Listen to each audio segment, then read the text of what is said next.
नमस्कार। आप सबका हमारे चैनल पर स्वागत है। इस वीडियो में हम आपको बताने जा रहे हैं कि पूजा में धूप दीप या बहुत सारी चीज़ें जो हम इस्तेमाल करते हैं, गंध पुष्प नैवेद्य धूप और दीप, इसका क्या महत्व है, उसका महत्व क्या होता है, और हम थोड़ा डिटेल में बताएंगे, इसलिए वीडियो थोड़ा सा लंबा हो जाएगा। और आप कोई भी स्पेशल प्रोडक्ट omja.com या shivago.com से प्राप्त कर सकते हैं, जेन्युइन ऑथेंटिक लैब सर्टिफाइड, और साथ में अभिमंत्रित भी यदि आप चाहें तो। देखिए, ईश्वर की उपासना में उपयोग होने वाली सामग्री जैसे कि धूप दीप प्रसाद फूल, हर चीज का अपना महत्व होता है, और ये पूजा को सफल बनाने का एक महत्वपूर्ण अंग है। जैसे आप देखते हो कि जब आप कहीं मंदिर में जाते हो तो वहां बैठते हो तो आपको अपार शांति महसूस होता है, सुख होता है, मानसिक सुख कह लीजिए, मन शांत सा हो जाता है। लेकिन क्या आपने कभी सोचा है कि ईश्वर की हर रूप की उपासना में इन पूजन सामग्री का महत्व क्या है? अगरबत्ती भी प्रयोग करते हैं लोग, अब अभी अगरबत्ती प्रयोग नहीं करते हैं क्योंकि उसमें बांस होता है। बहुत सारे वीडियोस लोगों ने बनाए हैं कि भाई बांस को जलाया नहीं जाता है, पर सबका अपना महत्व है, और इसको जलाए बिना पूजा अधूरी सी मानी जाती है। पूजा के दौरान धूप दीप जलाने से घर में एक नकारात्मकता जो होती है वो दूर हो जाता है, और पूजा का सरलतम रूप जिसे हम पंचोपचार पूजन कहते हैं, उसमें भगवान पांच ही चीज़ों के पूजन से प्रसन्न होते हैं: गंध पुष्प नैवेद्य धूप और दीप। भगवान सत्यनारायण का पूजा भी प्राय अधिकांश घरों में किया जाता है। जब हम भगवान सत्यनारायण की आरती गाते हैं तो उसमें एक पंक्ति आती है: धूप दीप तुलसी दल राजत सत सेवा, अर्थात धूप दीप और तुलसी दल से ही भगवान सत्यनारायण की पूजा सफल हो जाती है। तो भाई, पूजा में धूप दीप प्रज्वलित करने का इतना महत्व क्यों है? भगवान के महात्म्य और प्रभाव का तथा शास्त्रों का ज्ञान जैसा कि भीष्म पितामह को था, वैसा कहीं और देखने को नहीं मिलता। महाभारत के अनुशासन पर्व में युधिष्ठिर भीष्म पितामह से कहते हैं कि पितामह, पूजा में धूप दीप के महत्व का वर्णन कीजिए। हम यहाँ भी करेंगे, पर उससे पहले हम थोड़ा सा एक रफ ज्ञान आपको दे देते हैं, आपको पता भी होगा। देखिए, धूप दीप जो है ना, धूप बत्ती वगैरह जड़ी बूटियों से तैयार की जाती है, और जब इसको जलाया जाता है तो इसकी सुगंध से कीट पतंग तो दूर होते ही हैं, साथ ही घर का जो माहौल है खुशनुमा लगने लगता है। पूजा के दौरान धूप बत्ती जलाने से मानसिक शांति मिलती है, तो वहीं मन को भी प्रसन्नता महसूस होती है, इसलिए पूजा के दौरान धूप बत्ती जरूर जलानी चाहिए।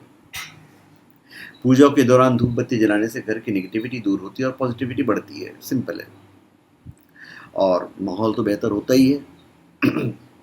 माना जाता है कि पूजा पाठ के दौरान धूप बत्ती जलाने से ईश्वर खुश होते हैं।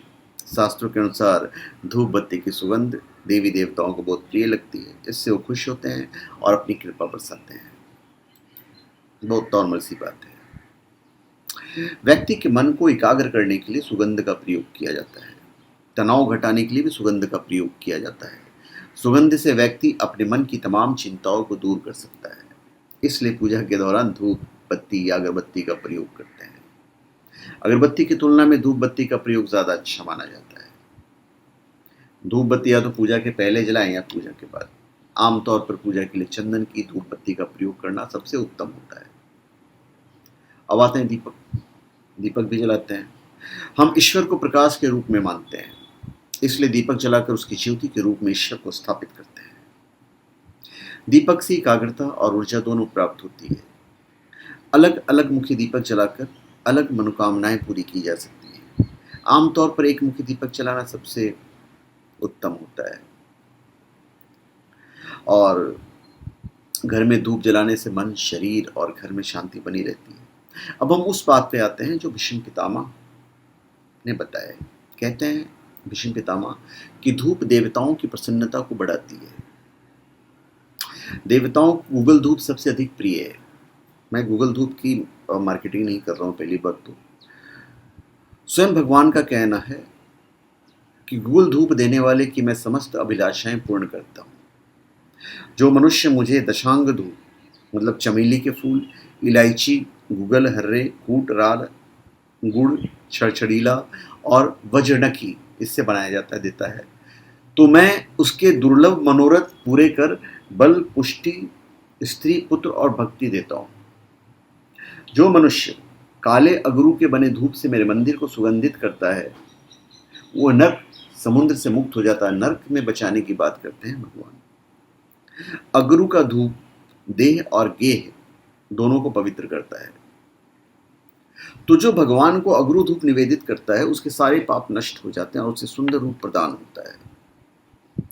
लोहबान, राल, औषधियाँ, घी और शक्कर आदि मिलाकर जो अष्टगंध धूप तैयार की जाती है वो भी देवताओं को बहुत प्रिय है।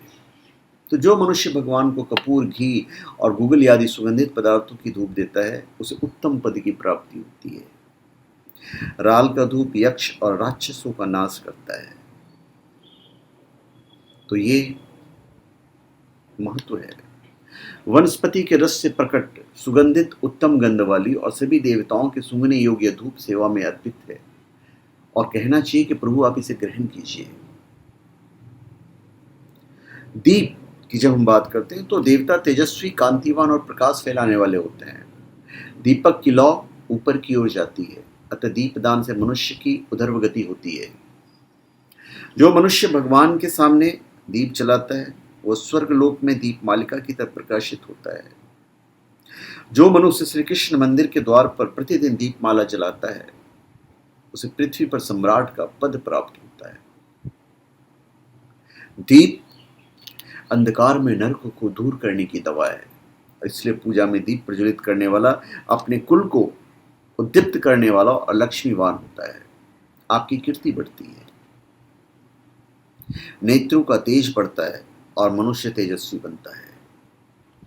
कुछ ध्यान देने वाली भी बातें जो मैं आपको बताऊंगा। थोड़ा सा प्रसाद के बारे में बोल दूं, थोड़ा सा ज़रूरी है क्योंकि जब हम पूरी बातें जब कर ही रहे हैं तो देखिए, ईश्वर की कृपा को अपने अंदर लाने के लिए प्रसाद चढ़ाते हैं। प्रसाद चढ़ाने के बाद प्रसाद ग्रहण भी किया जाता है।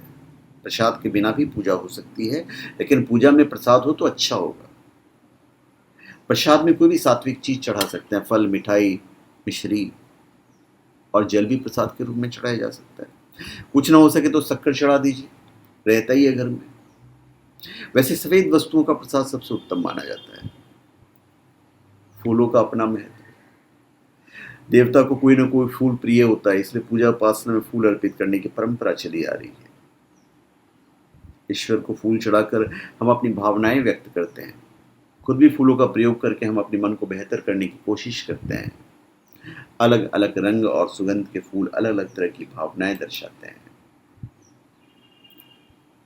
तो दीपक जलाने के बाद अब जो सावधानियां हैं वो आप सुन लीजिए।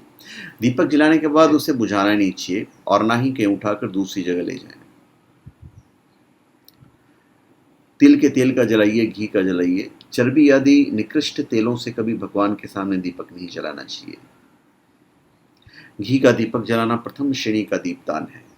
तिल, सरसों आदि के तेल का दीपक जलाना द्वितीय श्रेणी का दीपदान है।